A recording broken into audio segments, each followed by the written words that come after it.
출애굽기 32장. 백성이 모세가 산에서 내려옴이 더딤을 보고 모여 백성이 아론에게 이르러 말하되, 일어나라, 우리를 위하여 우리를 인도할 신을 만들라. 이 모세 곧 우리를 애굽 땅에서 인도하여 낸 사람은 어찌 되었는지 알지 못함이니라. 아론이 그들에게 이르되, 너희의 아내와 자녀의 귀에서 금고리를 빼어 내게로 가져오라. 모든 백성이 귀에서 금고리를 빼어 아론에게로 가져가매, 아론이 그들의 손에서 금고리를 받아부어서 조각칼로 새겨 송아지 형상을 만드니, 그들이 말하되, 이스라엘아, 이는 너희를 애굽 땅에서 인도하여 낸 너희의 신이로다 하는지라. 아론이 보고 그 앞에 제단을 쌓고, 이에 아론이 공포하여 이르되, 내일은 여호와의 절일이니라 하니, 이튿날에 그들이 일찍 일어나 번제를 드리며 화목제를 드리고 백성이 앉아서 먹고 마시며 일어나서 뛰놀더라. 여호와께서 모세에게 이르시되, 너는 내려가라. 내가 애굽 땅에서 인도하여 낸 내 백성이 부패하였도다. 그들이 내가 그들에게 명령한 길을 속히 떠나 자기를 위하여 송아지를 부어 만들고 그것을 예배하며 그것에게 제물을 드리며 말하기를, 이스라엘아, 이는 너희를 애굽 땅에서 인도하여 낸 너희 신이라 하였도다. 여호와께서 또 모세에게 이르시되, 내가 이 백성을 보니 목이 뻣뻣한 백성이로다. 그런즉 내가 하는 대로 두라. 내가 그들에게 진노하여 그들을 진멸하고 너를 큰 나라가 되게 하리라. 모세가 그의 하나님 여호와께 구하여 이르되, 여호와여, 어찌하여 그 큰 권능과 강한 손으로 애굽 땅에서 인도하여 내신 주의 백성에게 진노하시나이까?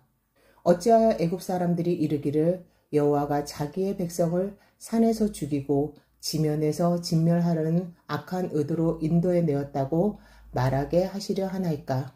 주의 맹렬한 노를 그치시고 뜻을 돌이키사 주의 백성에게 이 화를 내리지 마옵소서. 주의 종 아브라함과 이삭과 이스라엘을 기억하여 주소서. 주께서 그들을 위하여 주를 가리켜 맹세하여 이르시기를, 내가 너희의 자손을 하늘의 별처럼 많게 하고 내가 허락한 이 온 땅을 너희의 자손에게 주어 영원한 기업이 되게 하리라 하셨나이다. 여호와께서 뜻을 돌이켜 말씀하신 화를 그 백성에게 내리지 아니하시니이다. 모세가 돌이켜 산에서 내려오는데 두 증거판이 그의 손에 있고 그 판의 양면 이쪽 저쪽에 글자가 있으니, 그 판은 하나님이 만드신 것이요 글자는 하나님이 쓰셔서 판에 새기신 것이더라. 여호수아가 백성들의 요란한 소리를 듣고 모세에게 말하되, 진중에서 싸우는 소리가 나나이다. 모세가 이르되, 이는 승전가도 아니요 패하여 부르짖는 소리도 아니라 내가 듣기에는 노래하는 소리로다 하고, 진에 가까이 이르러 그 송아지와 그 춤추는 것들을 보고 크게 노하여 손에서 그 판들을 산 아래로 던져 깨뜨리니라. 모세가 그들이 만든 송아지를 가져다가 불살라 부수어 가루를 만들어 물에 뿌려 이스라엘 자손에게 마시게 하니라. 모세가 아론에게 이르되, 이 백성이 당신에게 어떻게 하였기에 당신이 그들을 큰 죄에 빠지게 하였느냐? 아론이 이르되, 내 주여, 노하지 마소서. 이 백성의 악함을 당신이 아나이다.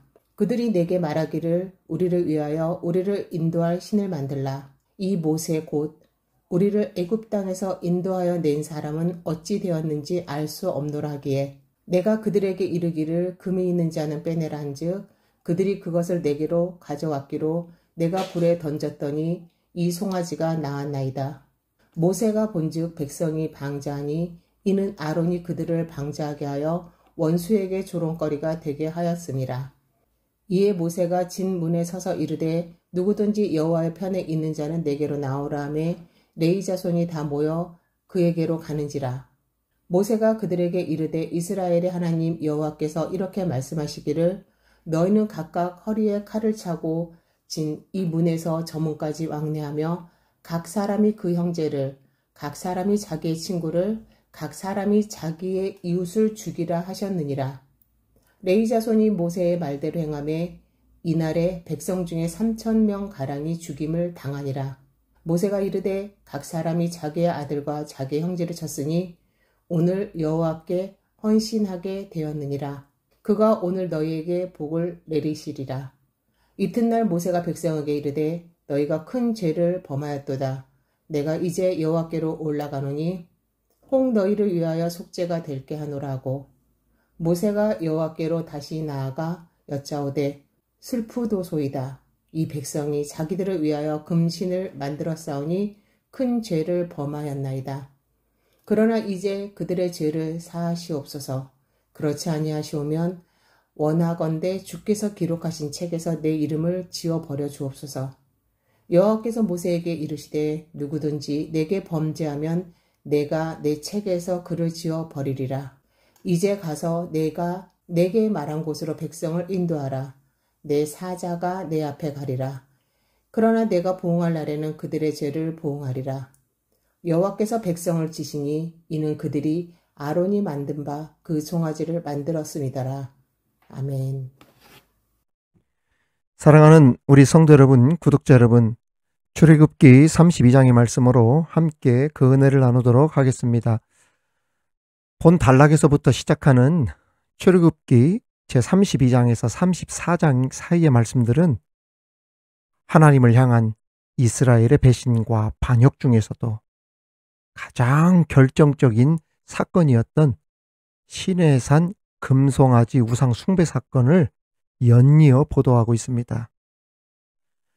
교회를 다니는 사람이라면 금송아지 사건을 모르는 사람은 거의 없을 거예요. 이 시내산 금송아지 우상 숭배 사건은 그 이스라엘 민족 전원이 물과 음식조차 구할 수도 없었던 그 메마른 광야에서 전적으로 하나님의 공급하시는 은혜에만 의지하여 살아가던 때에 발생했습니다.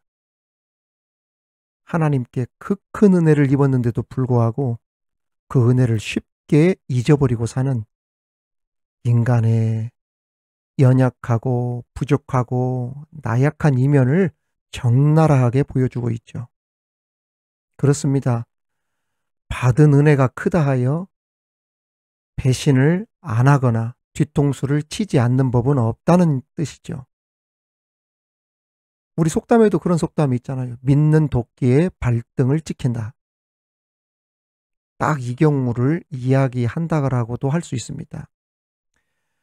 목회에도 이런 경우가 많습니다. 의외로. 가장 힘들 때 교회에 와서 힘들게 교회를 이끌고 목회를 했는데 가장 믿었던 사람, 심지어 평소 존경하던 분이 어느 순간에 뒤돌아서서 주의 종의 가슴에 못을 박고 주의 종을 가장 아프게 하는 자리에 서 있는 경우가 있다는 것이죠. 왜 이런 일이 벌어질까요? 사람이 완전하지가 않기 때문입니다. 아무튼 금송아지 사건도 마찬가지입니다. 가장 힘들고 어려운 때 물과 음식조차 구할 수도 없었던 상황에 하나님께서 그들을 먹이시고 입히시고 구름기둥과 불기둥으로 밤낮으로 하나님이 지켜주셨는데도 그런 하나님을 뒤에서 배신하고 하나님의 뒤통수를 쳐버렸던 것이죠. 하지만 더 충격적인 것은 모세가 시내산 위에서 하나님의 임재의 상징인 성막과 관련된 계시를 받던 중에 발생했다는 것입니다. 하필 다른 때도 아니고 성막 건립하던 때에 한쪽에서는 우상숭배라고 하는 초유의 일이 벌어졌던 것입니다. 그렇습니다. 하나님은 온 민족이 죄사함을 얻어 살 길을 마련해 주시고 예배를 받으시려고 성막을 계획하고 계셨는데 그 산 아래에서는 우상숭배를 하고 있었다는 것이죠. 이처럼 사탄의 역사는 가장 중대한 시기에 맞물려 일어나고 있음을 알아야 합니다.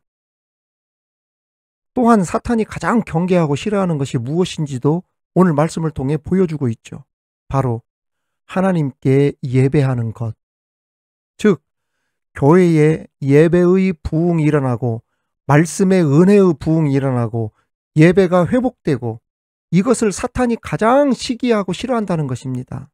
또는 교회가 오랜 시간 동안 어려움을 잘 극복하고 이제 막 주변에 집들이 들어오고 아파트도 들어오고 사람들이 몰려올 그러한 때가 될 때쯤 교회가 막 잘 되려고 하는데 가정이 잘 되려고 하는 때 교회에 사탄의 시험이 찾아온다는 것입니다. 그렇습니다. 하나님의 뜻이 아닌 사람의 뜻으로 교회를 세우려 하는 일들이 벌어지게 되어지고, 그러면서 부흥도 더뎌지고 교회도 어려워지는 것입니다. 성경 잘 보십시오. 산 아래에서 어려움이 생겼다고 금송아지 만들고 분위기도 새롭게 사람들이 해보려고 했지만 하나님께서 세웠던 모세를 다른 사람으로 바꿨습니까? 아니지요. 숱한 원망과 불평과 비난과 화살을 모세에게 쏟아 부었음에도 하나님은 하나님의 방식대로 모세를 그대로 두고 이끌고 갑니다. 오히려 하나님께 반기를 들었던, 모세에게 반기를 들었던 그 무리들을 땅속으로 들어가게 하심으로 심판하셨고, 그로 인하여 하나님의 거룩함을 보고 두려움으로 주의 종을 대하고 하나님 앞에서 성결하게 함으로 이스라엘 공동체가 가게끔 그렇게 하셨다는 것을 우리는 알아야 합니다. 하나님의 나라, 하나님의 교회는 사람의 뜻으로 세워가는 것이 아니라는 것을 오늘 말씀을 통해서도 우리들에게 보여주고 있는 것입니다. 자, 그렇다면 오늘 본문을 통해 주시는 교훈 살펴보면서 그 은혜를 나누도록 하겠습니다. 첫 번째, 하나님께 대한 불신은 사람으로 하여금 인내하지 못하게 한다는 것을 알아야 합니다. 오늘 1절 말씀 보면 백성이 모세가 산에서 내려오미 더딤을 보고 모여 백성이 아론에게 이르러 말하되 일어나라 우리를 위하여 우리를 인도할 신을 만들라. 여기 말씀에 보면 더딤을 보고라고 했습니다. 모세가 산에 올라갔는데 머문 시간이 지나치게 길어지다 보니까 사람들이 참지 못하고 당황하게 되고 우상을 만드는 그런 일을 저질렀다는 말입니다. 여러분, 무슨 일이든 때로 급하게 처리해야 할 때도 있지만 진득하게 하나님의 일을 심사숙고하고 기다릴 줄도 알아야 합니다. 급한 것이 좋은 때도 있지만 사실은 치명적일 때가 더 많습니다. 기다리지 못하고 조급하게 일을 처리하다가 다 된 밥에 재 뿌리기라고 하는 그러한 일들이 일어나는 것을 보게 될 경우가 많지요. 사울왕이 그랬습니다. 사무엘 선지자가 다 왔다고 하는데에도 진지 앞에 있던 블레셋 군사들이 두렵고 또 많은 백성들 앞에서 자신의 권위와 지위를 인정받고 싶은 욕구에 사무엘 선지자만이 행할 수 있는 그 제사를 자기 멋대로 참지 못하고 성급하게 서둘러서 그 예배를 자기가 집전해버리잖아요. 돌이킬 수 없는 실수를 저질러 버렸죠. 이로 인하여서 하나님께 심판을 받습니다. 여러분, 왜 그런 일이 벌어지겠습니까? 하나님을 온전히 믿고 신뢰하지 못하기 때문에, 불신하기 때문에 인내하지 못하게 되는 거예요. 교회에서 어떠한 일을 처리할 때도 마찬가지입니다. 하루 만에 뽀로로 찾아와서 이 일을 당장 해야 된다. 그렇게 해서는 안 된다는 이야기예요. 심사숙고하고 지켜보고 오랫동안 보면서 이것이 작은 일이 아니고 큰 일일 경우에는 더더욱 심사숙고하고 일을 처리를 해야죠. 급하게 막 처리하게끔 서두르고 그렇게 하면은 나중에 좋은 일보다는 좋지 않은 경우로 가는 경우가 훨씬 더 많다는 것을 우리는 알아야 합니다. 왜 그러겠습니까? 불신하기 때문에 그러는 거예요. 하나님에 대한 불신이 있기 때문에 조급하여서 인내하지 못하고 일을 처리하려고 하는 인간적인 생각이 들어갔기 때문에 그런 일이 벌어지게 되는 것입니다. 그래서 여러분들께 말씀을 드리는 거예요. 하나님께서 이루실 줄 믿고 기다리며 기도할 수 있는 성숙함이 있기를 우리 주님의 이름으로 축원합니다. 두 번째 우리에게 주시는 교훈은 신앙의 목적은 하나님임을 기억해야 한다는 겁니다.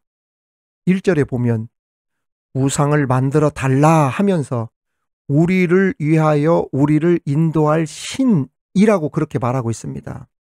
여러분 잘 들어보십시오. 우리를 위하여 우리를 인도할 신. 뭐가 강조되어 있습니까? 우리가 강조되어 있어요. 인간이 강조되어 있습니다. 내가 들어가 있어요. 하나님을 위해서가 아니라 자신들을 위한 신을 만들라고 한 것입니다. 여러분, 신앙의 목적이 무엇입니까? 하나님이 우리 신앙의 목적입니다. 하나님을 위해 사는 것이고 하나님 때문에 교회를 가는 것이고 우리가 사는 것도 하나님의 은혜로 살아가는 것 아닙니까? 하나님 때문에 살아가는 것이 우리들입니다. 모든 것이 하나님 중심의 신앙이 되어야 합니다. 그런데 이스라엘 백성들은 그렇지 않았죠. 우리를 위하여 우리를 인도할 신을 달라 그렇게 했던 것입니다. 사랑하는 성도 여러분, 그동안 우리는 정말 많은 우상에 대해서 언급해 왔는데 그 중에 가장 무서운 우상은 바로 내 자신이 될 수 있다는 것을 우리는 기억해야 합니다. 더 자세히 말씀을 드리면 모든 우상은 어디서부터 시작이 되냐면 바로 내 자신이 하나님이다 라고 생각하는 데서부터 시작된다는 것을 우리는 알아야 합니다. 정말 이것을 조심해야 돼요. 신앙의 목적은 나를 위하여가 되어서는 안 됩니다. 항상 누구를 위하여? 하나님을 위하여. 그렇게 되시기를 주님의 이름으로 축원합니다. 저와 여러분도 그리고 우리의 가정도 하나님을 위해 살아가는 하나님을 위한 가정, 하나님을 위한 직장, 하나님을 위한 인생, 그러한 삶이 되시기를 우리 주님의 이름으로 축원합니다. 또한 세 번째 우리에게 주시는 교훈은 물질을 지혜롭게 사용하고 하나님을 위해 사용하라는 것입니다. 2절에서 3절 이하로 보시면 아론이 그들에게 이르되 너희의 아내와 자녀의 귀에서 금고리를 빼어 내게로 가져오라. 모든 백성이 그 귀에서 금고리를 빼어 아론에게로 가져가매라고 했습니다. 애굽에서 나올 때 이스라엘 백성들은 이미 애굽인들로부터 각종 보석을 받아 나왔기 때문에 광야 생활 중에도 귀금속들을 다 가지고 있었습니다. 이스라엘 백성들이 애굽에서 나올 때 수많은 귀금속들을 가지고 나오도록 하나님께서 허락하신 이유가 있어요. 왜 허락하셨냐면 바로 하나님의 성막을 만들기 위해서였죠. 즉 귀한 물질을 하나님께서 허락해 주신 것은 하나님의 성전을 위해, 하나님을 위해, 하나님의 일을 하기 위해, 하나님의 선교를 위해 사용하도록 하기 위함이었던 것입니다. 그런데 그 귀한 그 귀금속들을 어디다 써버렸습니까? 그 이스라엘 백성들이 금송아지를 만들면서 하나님이 아닌 우상을 만드는 곳에 써버렸잖아요. 결국엔 어떻게 되었습니까?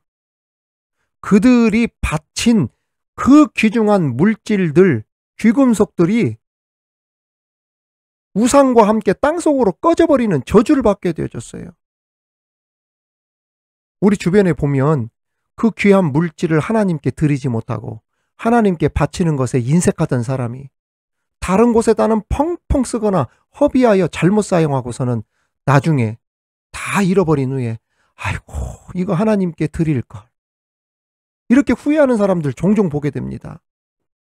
여러분, 우리에게는 그런 일이 없기를 바랍니다.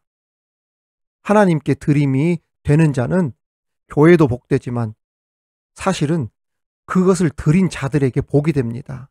하나님이 영광을 받으시는 거예요.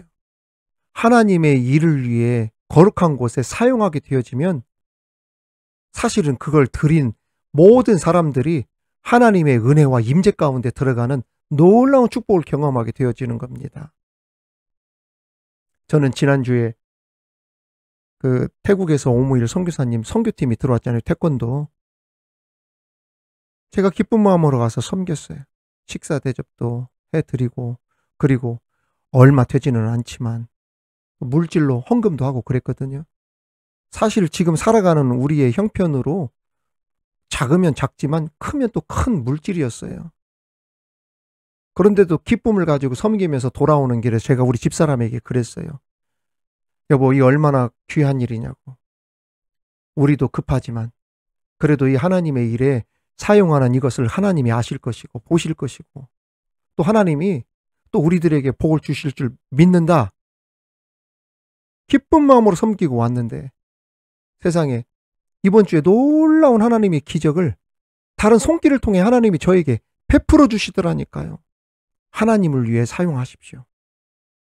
두려워하지 마십시오. 하나님의 영광을 나타나는 곳에 사용하는 물질을 통하여서 하나님께서 여러분들에게 큰 축복을 베풀어 주신다는 것을 믿으시고 물질을 지혜롭게 사용할 수 있는, 믿음으로 사용할 수 있는 그러한 우리 성도들이 다 되시기를 주님의 이름으로 축원합니다. 마지막으로는 지도자의 영적 권위와 리더십을 위해 기도해야 함을 우리들에게 가르쳐주고 있습니다. 2절에 보시면 떼어라고 하는 단어가 나옵니다. 여기서 떼어라는 말은 예쁘게 떼고 붙일 때 쓰는 붙였다 뗐다라고 하는 그러한 말이 아닙니다. 히브리 말로 파라크라고 하는데 이 뜻은 쪼개다, 깨뜨리다, 부숴버리다, 찢다라고 하는 떼어라는 뜻입니다. 무슨 의미냐면 아론이 매우 화가 나 있었다는 그러한 말입니다. 신의 형상을 만들어 달라, 금송아지 만들어 달라 하니까 하도 아우성을 치고 때를 쓰니까 격앙된 어투로 그러면 장신구를 네 몸에서 잡아서 떼라. 야, 네 옷을 붙어있는 것을 찢어서 부숴서 그냥 이 앞에다가 던져내라. 이렇게 말한 것입니다. 그러니까 이렇게 화를 내면서 드리라고 하면 설마 이들이 드릴까 했는데 백성들이 정말 귀금속을 다 빼어서 막 옷에 붙어있는 것을 찢어서 가져온 것입니다. 이게 무슨 말인지 아세요? 여러분 잘 들으셔야 돼요. 당신이 무슨 말을 해도 우리는 우리 뜻대로 하겠습니다. 우리 맘대로 하겠습니다. 이 뜻이 떼어라고 하는 말입니다. 이게 히브리 말로 파라크라고 하는 말이에요. 그들이 기쁨으로 가져온 것이 아니라 고집대로 주의 종의 권위 묵살시키고 자기 맘대로 했다는 뜻입니다. 이거 굉장히 무서운 이야기예요. 지도자 아론의 그 리더십과 지도력, 영적인 권위가 땅에 떨어져 있다는 것을 알 수 있습니다. 영적 권위 떨어져 있고 영적 지도력, 카리스마 없어져 버리니까 무엇도 떨어집니까? 분별력도 떨어지고 결단력도 없어지고 군중의 힘에 빌려 원치도 않던 우상 숭배 일에 쉽게 쓸려가 버렸던 것입니다. 여러분, 목회자의 영적 지도력, 영적 권위가 떨어져 버리면 말입니다. 이 목회 제대로 할 수가 없게 되는 거예요. 교회의 목회자의 권위가 떨어져 있다. 목회자가 힘이 없다. 카리스마가 없다. 응? 그리고 질질 끌려간다. 이런 소리가 나오면은 그 교회에 희망이 없다는 이야기예요. 우리가 기도해야 될 것 중에 목회자의 지도력이냐 리더십이 성령 충만함으로 강력하게 해달라고 기도해야 하는 이유가 바로 여기에 있는 거예요. 저는 말씀 준비하면서 하나님, 아론과 같은 일이 없게 하여 주옵소서. 영적 권위와 영적 지도력, 리더십을 지속적으로 이어갈 수 있는 그러한 능력의 종이 되게 하여 주옵소서라고 저는 기도하면서 이 말씀을 준비했는데, 여러분들에게도 하나님 앞에 영적 능력과 리더십을 잃지 않고 능력 있는 주의 종들 다 될 수 있도록 날마다 기도하는 우리 직분자들, 우리 구독자들 다 되시기를 우리 주님의 이름으로 축원합니다. 오늘 말씀 잊지 마십시오. 하나님께 대한 불신은 인내하지 못하게 한다는 것. 우리의 신앙의 목적은 우리가 아니라 하나님이라는 것. 물질을 지혜롭게 사용하고 하나님을 위해 사용하게 되어지면 축복을 받는다는 것. 그리고 교회의 주의 종들 영적 권위와 리더십을 가질 수 있도록 기도할 수 있는 저와 여러분 다 되시기를 우리 주님의 이름으로 축원합니다. 하나님 아버지 감사합니다. 오늘 주신 말씀을 통하여 하나님께서 위임하여 세운 주의 종의 영적 권위가 얼마나 중요한지 깨닫게 하시니 감사합니다. 우리가 있는 자리마다 주의 종을 위해 날마다 기도하고 그 영적 권위를 따라 순종하며 하나님의 사명을 잘 감당할 수 있도록 인도하여 주옵소서. 하나님에 대한 불신은 우리에게 얼씬도 못하게 하여 주옵시고 확고한 믿음으로 주님을 따라 사는 믿음의 사람들 다 되게 하여 주옵소서. 주신 물질을 아름답고 복되게 하나님을 위해 사용할 수 있는 지혜와 믿음을 주셔서 그 드린 손길마다 하나님의 복이 가득 차고 넘치는 것을 체험하는 우리들 되게 하여 주옵소서. 무엇보다 우리가 사는 목적은 오직 하나님임을 알게 하여 주셔서 모든 삶의 중심이, 생각의 중심이, 가정의 중심이 하나님이 되게 하여 주옵소서. 하나님의 영광만을 위해 사는 우리가 되기를 간절히 바라며 예수님의 이름으로 기도하옵나이다. 아멘.